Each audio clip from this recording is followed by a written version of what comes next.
Dong Hyun reveals that the royal family of Thailand holds the second wooden carving, and they will soon send it to South Korea for auction. With the first key retrieved, the agents no longer require Woon Kwan's assistance. Seol-woo decides to end his role as a bodyguard, feeling relieved, because unlike his previous work chasing criminals and fighting bad guys, this time, he was tasked with babysitting an older man, something he didn't appreciate. Initially, Seol-woo considers parting ways with Woon Kwan by faking his death. However, Dong Hyun makes him realize that news of his death will be broadcast, exposing his identity. Left with no other option, Seol-woo decides to act rudely towards the team to upset them so they don't raise questions about his departure. His first move is to deliberately sit in Won Kyung's chair to provoke him. When questioned about it, Seol-woo grumpily responds that he's tired. Surprisingly, Woon Kwan understands his behavior, acknowledging that people sometimes act like this when exhausted. Seol-woo kicks the chair and leaves, leaving everyone surprised by his sudden change in behavior. After the shoot, Seol-woo tries to annoy Woon Kwan by refusing to open the car door for him. Despite Seol-woo's deliberate disregard, Woon Kwan remains calm, realizing that his bodyguard may need time to recharge. When nothing seems to be effective, Seol-woo decides to resign from the job. Despite Woon Kwan's attempts to dissuade him, even offering him a week's vacation, Seol-woo coldly rejects the offer and leaves. When Do-ha learns about Seol-woo's decision to leave, she decides to speak with him. Believing that he's departing because she didn't reciprocate his affection, she apologizes, expressing her concern about him getting hurt in a one-sided relationship. Seol-woo's expression turns cold, and he begins insulting Do-ha, stating that he's not interested in women like her who are easy, simple, extreme, and make decisions without consulting others. He clarifies that whatever happened at the party was merely out of curiosity, and Do-ha is not the reason why he's leaving the job. As Do-ha struggles to hold back her tears, Seol-woo concludes by telling her not to think of him or come looking for him ever again. As the agent leaves the cafe, he receives a call from Dong Hyun, who instructs him not to resign from the job, emphasizing the importance of maintaining his current identity. Seol-woo is distressed, realizing he has ended things with Do-ha in a terrible way. Seeking to make amends, he approaches Do-ha and unexpectedly kisses her. Shocked, Do-ha pushes him away, and then slaps him across the face. However, in the end, Seol-woo manages to rectify the mess he created by explaining that he initially wanted to distance himself from Do-ha for her own well-being, but now he realizes he can't push himself away from her. Apologizing, he informs her that he will cancel his resignation and continue working for Woon Kwan. Back at headquarters, Dong Hyun briefs Seol-woo on their next strategy. It turns out that to get the second wood carving, they must find a black auction ring. According to their intel, Agent Yoon's confidential informant, known as Goldfinger, possesses the ring. Interestingly, Goldfinger is revealed to be Myung-suk, Do-ha's father. While they could retrieve the ring directly from him, it turns out that Myung-suk has given it to Do-ha, who is unaware of its significance. Meanwhile, we are introduced to Assemblyman Baek, who has pledged to support Sun Jae, the owner of Songsan Corporation, in the upcoming elections. Songsan is the same company where our missing ghost agent, Yoon, was employed. Assemblyman Baek promises Sun Jae that he will locate the missing wood carvings, which purportedly contain details of Sun Jae's grandfather's slush fund. Assuring Sun Jae, Baek claims to have connections within the NIS working on the case. Utilizing his connections, Baek discovers that Seol-woo and Dong Hyun have retrieved the first carving. Upon learning that Dong Hyun will meet someone to deliver the carving, Baek dispatches his hitman, Ki-chul, to eliminate Dong Hyun and retrieve the carving. Positioning himself atop a building, Ki-chul awaits Dong Hyun's arrival. As Dong Hyun steps out of the car, Ki-chul fires at him, only to find that the car is bulletproof. Undeterred, he prepares to attack once more, but he is suddenly shot in the shoulder by a sniper, none other than Seol-woo. It is revealed that the entire scenario was orchestrated by Dong Hyun to apprehend the individual responsible for Yoon's disappearance. By capturing the hitman, they hope to trace back to the person who hired him. After Seol-woo's initial shot, Ki-chul takes cover behind some boxes. Seol-woo provides cover for his seniors, Dong Hyun and Deputy Jang, as they ascend the stairs to apprehend the hitman. Ki-chul attempts to reach his weapon, but Seol-woo prevents him by firing continuously. In a bid to evade Seol-woo, Ki-chul sets off a smoke bomb, allowing him to change his position. Seol-woo pursues him, but Ki-chul retaliates by shooting at a cylinder, triggering an explosion that starts a fire. halting Seol-woo's advance. As Dong Hyun approaches the rooftop from the stairs, Ki-chul is forced to find another way to escape the area, ultimately succeeding in doing so. After the confrontation, Seol-woo realizes that Ki-chul is the same man he saw near Woon Kwan's car on the day of the accident. Meanwhile, Dong Hyun examines the hitman's abandoned gun and realizes that it is used by special forces. It appears they know who this weapon belongs to, making their investigation considerably easier. Later that night, Seol-woo takes Do-ha out to dinner, and as time passes, their bond strengthens. Do-ha becomes so comfortable with Seol-woo that she opens up to him about being harassed by loan sharks at her grandfather's memorial. It turns out her father had borrowed money from many people and disappeared, leaving Do-ha as the only one they could pressure to get their money back. During the harassment, her father was present there, but he chose to leave, abandoning Do-ha. In the present, Do-ha also confides in Seol-woo about a ring her father gave her. She explains that she left the ring at the Columbarium Cemetery, where her grandfather's ashes are kept. Even when her grandfather passed away, her father showed no concern and ran away. She left the ring there to ensure her father would only find it if he truly changed. However, since he hasn't changed, he continues asking Do-ha about the ring's location, unaware that it rests beside his father's ashes. After putting Do-ha to bed, Seol-woo heads to the Columbarium Cemetery, where he finally finds the ring. He then calls Dong Hyun and informs him about it. The following day, he meets Do-ha's father, Myung-suk, who boasts about the expensive watch gifted to him by the president of the Songsan Group, Mr. Sun Jae. It seems likely that he also wanted the ring, which is why he decided to do business with Myung-suk. When Seol-woo hears the company's name, he immediately takes out his phone and detects the watch. It turns out the watch is bugged. Upon discovering this, Seol-woo quickly dunks the watch into the water. Meanwhile, Sun Jae's henchman realizes that Seol-woo has caught them. Suspecting that Do-ha's life might be in danger, Seol-woo promptly leaves the restaurant and calls Do-ha, inquiring about her whereabouts. Learning that she is at the cemetery, Seol-woo asks if she sees any suspicious men around. When Do-ha tells him that 4 men in black suits are in the same room as hers, Seol-woo orders her to go to the restroom. He then instructs her not to lose the coin he gave her earlier because it's the only way he can find her. With that said, he warns Do-ha that she is about to be abducted. Before Do-ha can process anything, Sun Jae's men abduct her, rendering her unconscious with a chloroform-soaked handkerchief. When Dong Hyun learns about the abduction, he suggests involving the police. However, Seol-woo has discovered that the hitman who kidnapped Do-ha is a rogue ghost agent. Therefore, trusting the police isn't a viable option. While Dong Hyun wants Seol-woo to stay away from the situation to avoid exposing his identity, Seol-woo is unwilling to back off. The coin he gave to Do-ha turns out to be a tracker, allowing him to locate her. Following the tracker, he arrives at a port, which leads him to a locked container. Upon opening the latch, he hears a beeping sound nearby. Investigating further, he discovers a bomb with a timer set to 2 minutes. Meanwhile, Do-ha is gagged and zip-tied in a dark room, struggling to free herself. Without hesitation, Seol-woo takes out his pocket knife, examines the bomb, and cuts the white wire. The timer momentarily stops, only to restart again. Meanwhile, Do-ha struggles to free herself, but her efforts are in vain. With only 10 seconds left, Seol-woo is still torn between which wire to cut. After careful consideration, he cuts the red wire, stopping the timer and disarming the bomb.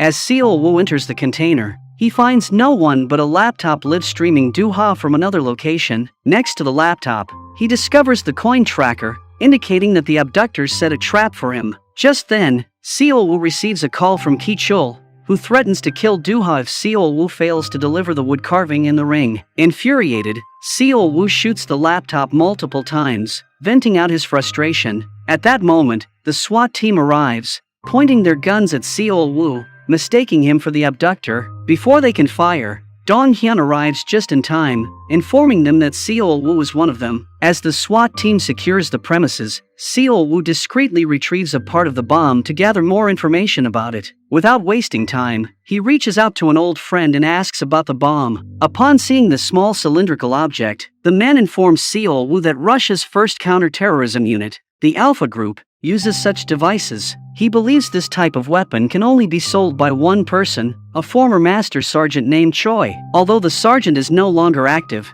he now runs a junkyard and deals in arms illegally. With a referral from his friend, Seol-woo heads to the junkyard. However, when Sergeant Choi learns that Seol Woo is inquiring about the bomb and is not there to purchase weapons, he immediately refuses to help him. With a signal to his men, he instructs them to kick Seol Woo out of the junkyard. Moving quickly, our undercover agent strikes Choi in the face. Then, he aims his gun at him, demanding answers. When Choi refuses to talk, Seol Woo fires a shot into the ground, proving his threats are serious. Left with no choice, Choi confesses that he sold the bomb to a Black Ops agent named Ki-chul Seo. He also reveals that Ki-chul is affiliated with the Baek Infantry, and only Congressman Baek, the head of the Baek Infantry, knows more about it. Afterwards, Seol Woo briefs Dong Hyun on the situation. He proposes capturing Congressman Baek is necessary to locate Ki-chul's hideout. Dong Hyun explains that they're unable to take action against Congressman Baek without evidence. It's then that Seol Woo pulls out his recording pen and formally resigns from NIS, declaring that all his future actions are independent of his NIS affiliation. As he heads out to rescue Do-ha, all he can think about is the time he spent with her. Upon reaching Baek's office, he first subdues the guards, and then turns his attention to Baek himself. Despite the guards' attempts to attack him, Seol Woo effortlessly dispatches them before aiming his gun at Baek, warning him not to move. With a gun pointed at his head, Congressman Baek has no choice but to answer Seol Woo's question about Ki-chul's hideout. Meanwhile, Ki-chul contacts Seol Woo once more and orders him to bring the ring in the wood carving, threatening dire consequences if he refuses. As Seol Woo returns home to gather some belongings, he discovers someone there. Initially, he holds the man at gunpoint but soon realizes it's Woon Kwang. Woon Kwang explains that Do-ha called him and informed him about her abduction. Now, he wants answers about the situation. Seol Woo finally confesses that he's a secret agent with NIS. In response, Woon Kwang punches him hard for deceiving them,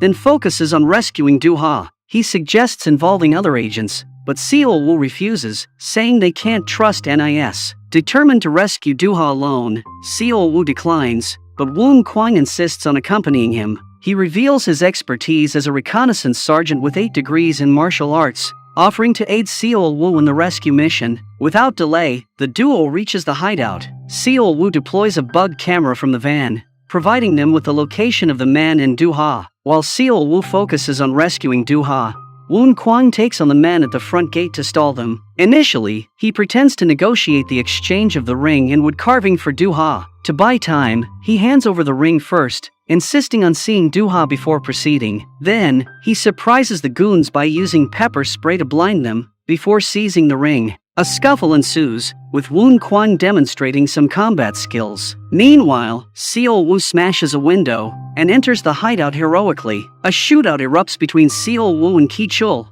both skilled ghost agents. Despite Ki-chul's gunfire, Seol Woo manages to dodge the bullets. Amid the confrontation, Seol Woo manages to knock Ki-chul to the ground, but Ki-chul, being armed, fires at him. Seol Woo narrowly avoids the bullet, frightening Do-ha. As the fight persists, both agents aim their guns at each other. They shoot simultaneously, only to realize their magazines are empty. Ki-chul retrieves a knife while Seol Woo uses his empty gun for defense. Seol Woo not only fights with Ki-chul, but also with other thugs who threaten Do-ha's life. During the skirmish, Ki-chul slashes Seol Woo's stomach, causing him to bleed. Despite the pain, Seol Woo persists until he holds a knife at Ki-chul's throat, ending the fight. However, Do-ha intervenes, preventing Seol Woo from killing Ki-chul and leading him to spare the man's life. Meanwhile, Woon Kwang appears to be overwhelmed by the goons. He puts up a strong fight, but it becomes apparent that he's struggling to hold them off. Just as the situation looks dire, Seol Woo arrives just in time,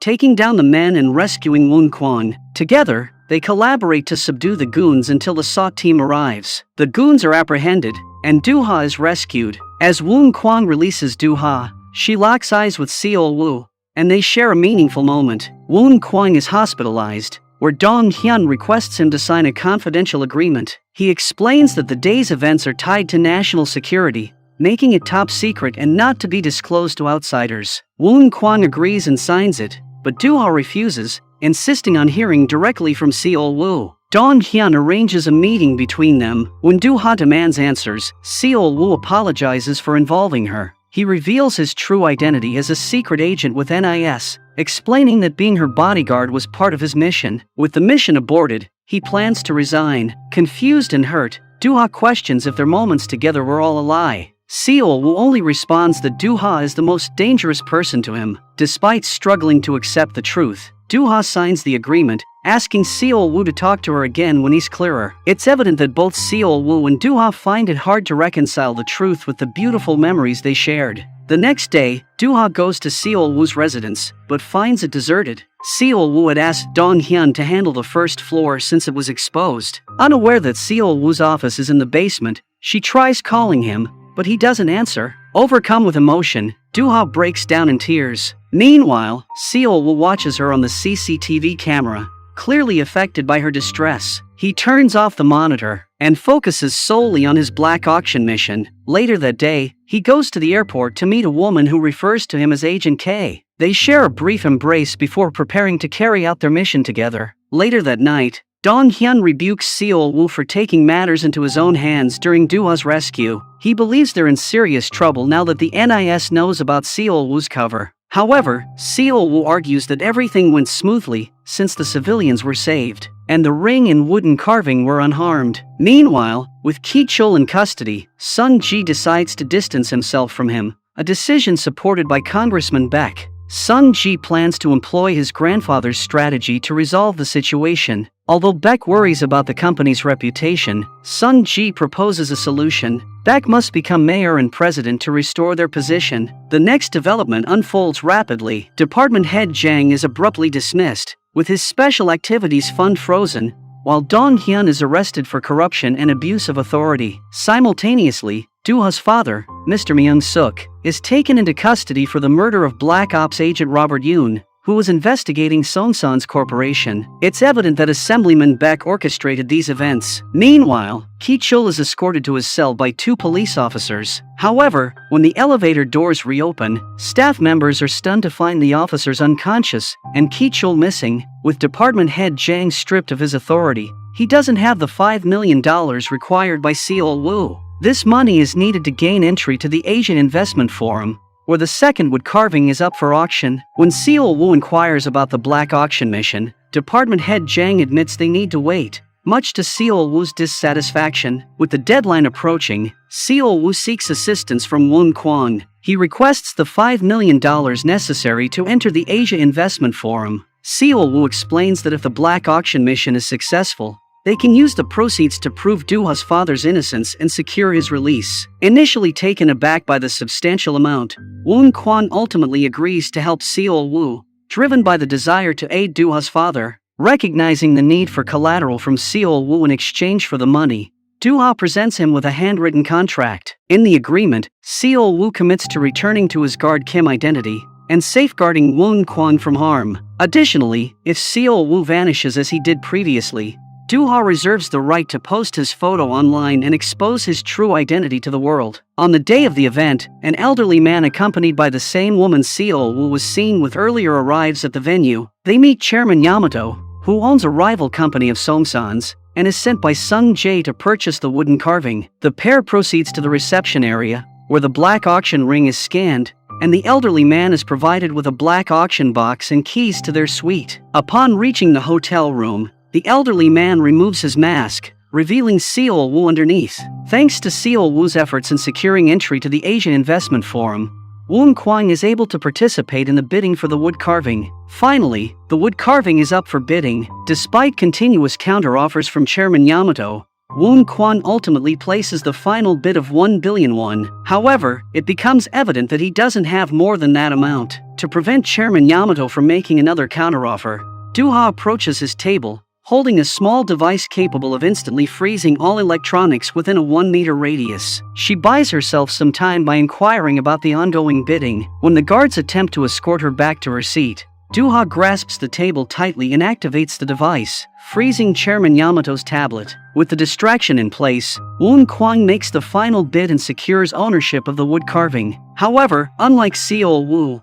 Woon Kwon isn't as pleased, realizing he has depleted all the money in his bank account. Do-ha leaves the auction room to retrieve the wood carving, which is located on the 33rd floor of the hotel, and she's given the key to the specific room where it's stored. As she enters the elevator, one of Ki-chul's former henchmen spots her and alerts the other NIS agents. Concerned for Do-ha's safety, Seol Woo enters the building, opting to use the stairs to move discreetly. However, he encounters Beck's henchman, much to his dismay. Meanwhile, Doo-ha reaches the room, but is joined by an unwelcome guest, Ki-chul. As Seol-woo fights off the henchman, he eventually takes the elevator to reach the 33rd floor. Ki-chul retrieves the briefcase from the room, but before he can leave, he's spotted by Beck's henchman. Seol-woo intervenes and begins to take down the men one by one. Subsequently, Seol-woo confronts Ki-chul on the stairs, where the tables turn unexpectedly as Ki-chul willingly hands over the briefcase to Seol-woo. A flashback reveals that Seol-woo had met with Ki-chul before the latter escaped. Ki-chul expressed that he understands his career without an identity is finished, and that his former backers will discard him once they've exploited him. He acknowledges that individuals like him don't typically get a happy ending. Despite this, he agrees to help Ki-chul, but Ki-chul demands the death of a specific individual in return. Returning to the present, Seol-woo retrieves the briefcase and promptly escapes from the building. He makes his getaway on a motorbike, while Ki-chul detonates his own car, bringing an end to his journey. However, later, Seol-woo meets with Ki-chul, revealing that the agent is still alive. It turns out that it was all part of the plan to ensure that Songsan Corporation couldn't harm Ki-chul, and would assume he was dead. Now, Seol-woo informs Ki-chul that once he retrieves all the wooden carvings, he intends to make Ki-chul stand trial for his crimes. Surprisingly, Ki-chul has no objections and is prepared to face the consequences of his actions. To guarantee cooperation, Ki-chul shows Seol-woo his family, which the agent can use as collateral. Thanks to Ki-chul, Seol-woo has also obtained evidence clearing Doo-ha's father of Robert Yoon's murder. Back at his headquarters, Seol-woo opens the hidden compartment of the wood carving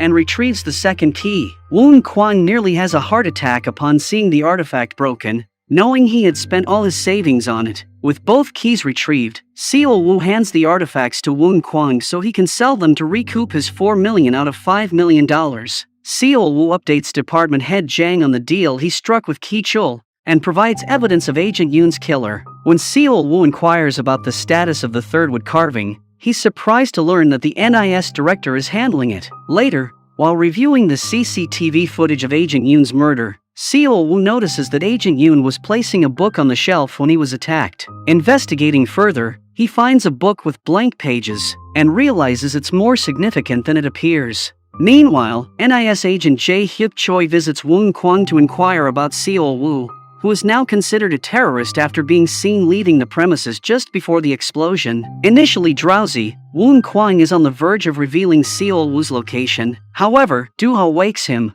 reminding him they have no association with a terrorist. While answering the agent's questions, Doo-ha secretly messages Seol-woo, warning him not to come to Woon Kwang's house. Later that night, Seol-woo meets with Woon Kwang to deliver some bad news. In addition to the wooden carvings, Seol-woo owed Woon Kwang $1 million, which he had requested from the director. However, it turns out that Assemblyman Beck is targeting the director, rendering their special activities fund inaccessible for the time being. Doo-ha and Woon Kwang are disappointed to hear that Seol-woo has failed to fulfill his promise. Seol-woo assures them that he will arrange the money as soon as possible, and until then, they can consider him as collateral. With Seol-woo back on the job, he and Woon Kwang spend some quality time together, pampering their skin with face masks and having heartfelt conversations. Meanwhile, Woon Kwang's former girlfriend, and Sung Jae's current wife, Mi-eun, suggests to Sung Jae that instead of collaborating with the old and corrupt Congressman Beck, he should align himself with the young and principal department head Jang of the NIS.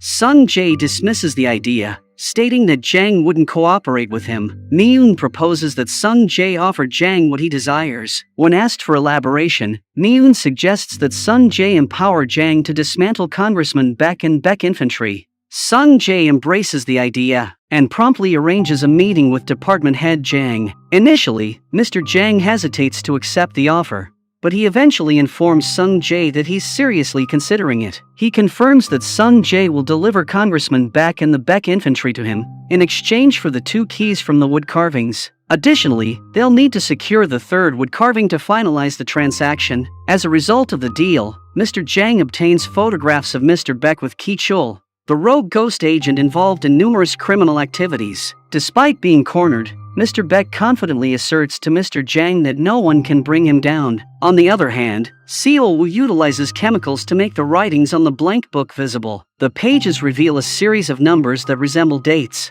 Seol Woo decoded the numbers, revealing that Robert Yoon frequently visited an Am Cathedral on Mondays. Beside each date is written Rev 127, which Seol Woo deduces corresponds to 12:7 in the Book of Revelation. To delve deeper into the matter, Seol Woo accompanies Do-ha to the cathedral. There, he meets Father Michael and employs the coded wording to gain the priest's trust. When asked about who Agent Yoon met within the cathedral, Father Michael discloses that it was Mr. Jang. However, on the last day, Mr. Jang brought another individual with him, who turned out to be Dong Hyun. Meanwhile, Chairman Victor acquires the last wood carving and travels to South Korea to finalize the deal with Sun Jae. In exchange, he demands Seol Woo to take revenge on him. Seol Woo meets with Mr. Jang to hand over the 2 keys, after Mr. Jang claimed he would soon acquire the third one. During their conversation, Seol Woo asks Mr. Jang if he's collaborating with Sun Jae, to which Mr. Jang retorts that if he were, why would he bring him the keys? Seol Woo explains that it's the fastest way to obtain the third key. Just as Seol Woo questions Mr. Jang's allegiance, a convoy of cars surrounds them. Seol Woo is determined not to let anyone disrupt his mission easily,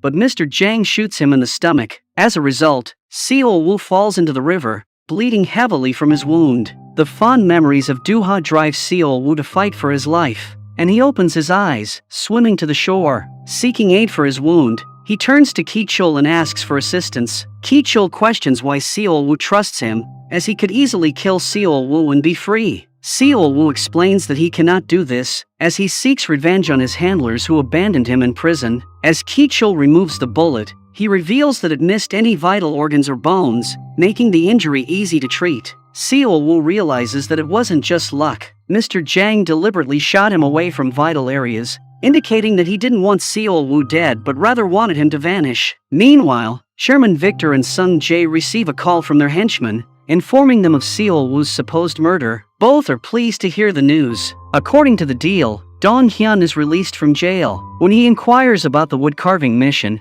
Mr. Jang informs him that it is concluded, and that he will personally handle the acquisition of the third wood carving. When Dong Hyun asks about Seol Woo's whereabouts, Mr. Jang claims he has gone on vacation. Suspicious of Mr. Jang's claims, Dong Hyun follows him to the Sonsun Corporation office. There, Mr. Jang meets with Sun Jae to obtain the third key. With all 3 keys in hand, he combines them to create one key. By deciphering small holes in the keys, Mr. Jang decodes them into numbers and obtains the coordinates of the slush fund's location, which happens to be the Sonsan product warehouse. On the other hand, Dong Hyun poses as a janitor and discreetly shoots a tracker at Sun Jae's car to keep track of his location. Mr. Jang and Sun Jae arrive at the product warehouse and successfully unlock the door, revealing billions of won, expensive artifacts, paintings, and, most importantly, the dirty videotape records left by Sun Jae's grandfather. However, some records, likely those containing Assemblyman Beck's incriminating information, are missing. Suddenly, Dong Hyun appears at the location with a confiscation warrant. Both Mr. Jang and Sun Jae are taken to the prosecutor's office for interrogation. Dong Hyun is confident that Sun Jae won't get away this time.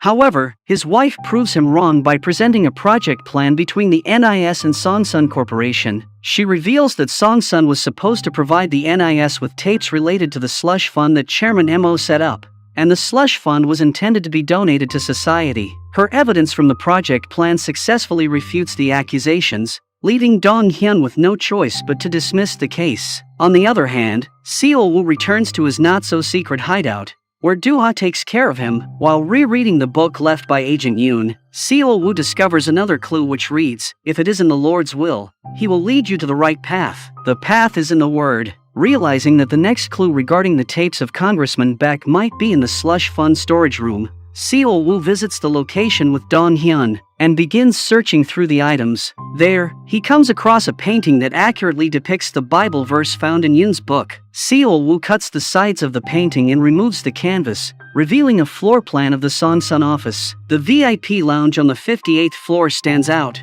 marked with diagrams of the keys. Without delay, Seol Woo sneaks into the building and begins scanning the area. However, the scanning fails due to radio interference. Just then, someone enters the lounge, who is revealed to be Myun. When Myun asks what he's doing there, Seo-woo responds that he's searching for Chairman Baek's missing tapes, as instructed by Agent Yoon. During their conversation, he refers to Myun as a fellow ghost agent, and Myun doesn't seem to deny it. It's revealed that Mr. Jang enlisted Myun's help planting Seo-woo as Woon Kwan's bodyguard. In the present, it's disclosed that Agent Yoon was indeed Myun's handler, and was the one who gave her the opportunity to leave acting and assist him in bringing down the Songsun group by initiating a relationship with Sun Jae. This is why she married Sun Jae and left her true love, Woon Kwan. While conversing with Seo-woo, Myun also reveals that not only did the tapes disappear, but also the information on the first-generation ghost agents. This was what Agent Yoon was searching for until the end. To assist Seo-woo with the case, Myun provides him with Chairman Mo's will, which is enclosed in an envelope adorned with a dragon design. Seo-woo delves into Chairman Mo's will, a concise document that reads, "One with power desiring money will fail, and one with money desiring power will die. Everything, excluding myself, goes to my grandson Mo Sun Jae." After examining the paper and finding nothing unusual, Seo-woo recalls Father Michael's words about the path being in the word. Upon seeing Chairman Mo's portrait in the VIP lounge, something clicks for Seo-woo. He heads to the office and focuses on the portrait, believing that the phrase "excluding me" in Chairman Mo's will indicates there's something behind his picture that he didn't want to give Sun Jae without him decoding the riddle and understanding the business. As Seo-woo removes the portrait, a safe is revealed, with 3 keyholes, all of which can be opened by the 3 keys Seo-woo already possesses. Seo-woo opens the safe and discovers the missing videotapes, along with documents regarding the first-generation ghost agents. He delivers the contents of the safe to Dong Hyun, and requests him to investigate the significance of the dragon design. Feeling satisfied with completing the mission, Seo-woo visits Do-ha, but his mood changes when he receives a call. His expression darkens as he sees the caller's identity, and his demeanor turns horrified as he answers the call. Meanwhile, Dong Hyun calls Director Im of the NIS and informs him about the tapes and the information on ghost agents. Director Im orders him to deliver the bag to the black car across the road. As Dong Hyun is crossing the road, he gets hit by a truck. Upon hearing the news of the accident, Mr. Jang immediately rushes to the hospital and learns that Dong Hyun's condition is critical. Mr. Jang then contacts Seo-woo, who is already carrying out his investigation at the accident scene. Visible tire marks on the road suggest that the driver deliberately accelerated in an attempt to kill Dong Hyun. This realization dawns on the duo that it wasn't an accident but a deliberate murder. Meanwhile, Director Im opens a case on his desk, revealing a rifle adorned with a dragon carving. It's revealed that the gun was a gift from Chairman Mo to Director Im. This revelation exposes the truth that Director Im is indeed the mole. He had collaborated with the Songsun Corporation from the beginning, and was also responsible for blowing Agent Yoon's cover. While Seo-woo was in his office, his mind is consumed by memories of the time he spent with Dong Hyun. Unable to accept the reality of his best friend's impending death, Seo-woo breaks down into tears. On the other hand, Director Im meets with Sun Jae and expresses his ambition to fill the political vacuum left by Assemblyman Baek. It's also disclosed that the tapes contain evidence of Director Im's illicit activities during his tenure as a ghost agent. Director Im then pledges to eliminate Seo-woo and eradicate the remaining threat he poses. Meanwhile, Seo-woo isn't prepared to give up without a fight. Upon discovering that Director Im is the mole, he tries to take him and Sun Jae out, but Woon Kwang intervenes. He warns Seo-woo that if he goes through with it, the villains will be seen as martyrs, while Seo-woo will be labeled a terrorist. Later, the trio devises a new plan to expose Sun Jae and Director Im. Sun Jae is invited to discuss his scholarship program on a live show. However, with Do-ha's assistance, the show's host is given a coffee mixed with a laxative, preventing him from attending the show. Woon Kwang steps in to offer himself as the replacement host, and since the show is live, the director is unable to cancel it. With Sun Jae unable to raise objections, the director reluctantly agrees to have Woon Kwang host the show. As the show begins, Seo-woo, disguised as a worker, discreetly attaches a microphone to Sun Jae's coat. He then reveals to Sun Jae that the microphone is rigged with an explosive device that detonates if a remote button is pressed. Sun Jae is given a chance to avoid this fate by answering the questions truthfully. The show begins, and Woon Kwang wastes no time in asking Sun Jae why he attempted to kill him twice. As evidence, he plays an audio recording of Sung Jae's right-hand man ordering the assassination. Sung Jae denies the accusations, claiming ignorance about his subordinate's actions. Meanwhile, Director Im sits in Sung Jae's office when he receives a call from Seol Woo. Seol Woo warns him that if he hangs up the phone, the bomb under the table will detonate. Back at the show, Woon Kwon directs the next question at Sung Jae, this time exposing Sungsan's newly established foundation as a slush fund rather than a genuine charitable organization. Woon Kwon further questions about Dong Hyun's accident and the person behind this attempted murder. Under pressure to tell the truth, Sung Jae admits that the person behind everything is none other than NIS Director Im. Woon Kwon demands proof, so Sung Jae produces a USB drive from his pocket, claiming it contains a file detailing Director Im's past misdeeds. Shocked by Sung Jae's revelation, Director Im orders Seol Woo to detonate the bomb and kill Sung Jae immediately to destroy the evidence. When questioned about his attempt to kill Dong Hyun, Mr. Im justifies it as being for the country's sake, arguing that it would be disastrous if information about the first-generation ghost agents were exposed. Seol Woo reluctantly presses the button, but the bomb fails to detonate. Instead, the cover of the LCD screens in Sung Jae's office is removed, revealing that Director Im's confession has been recorded on the CCTV cameras. Frustrated, Director Im lashes out at the phone, only for Mr. Jang to arrive and arrest him for all his crimes. Assemblyman Baek is also arrested, and as per the promise, Ki Chul will testify against him. Miraculously, Dong Hyun is on his path to recovery. Department head Jang approaches him and announces that Dong Hyun is being awarded the Medal of Honor for playing a significant role in protecting the nation. Meanwhile, Seol Woo is living a normal life with Do-ha. However, his problems are far from over. Petrov pays a surprise visit and informs him about the resurgence of a group called Red October. He reveals that everyone from their previous mission, except them, has vanished. This implies they must leave the country and seek refuge elsewhere until the situation improves. During their final meeting, Do-ha gives Seol Woo the coin to help her keep track of his location. Seol Woo instructs Do-ha not to wait for him and departs the country. Yet Do-ha never stops thinking about him. After a year or two, Seol Woo receives a message from Petrov confirming the completion of the Red October mission. In South Korea,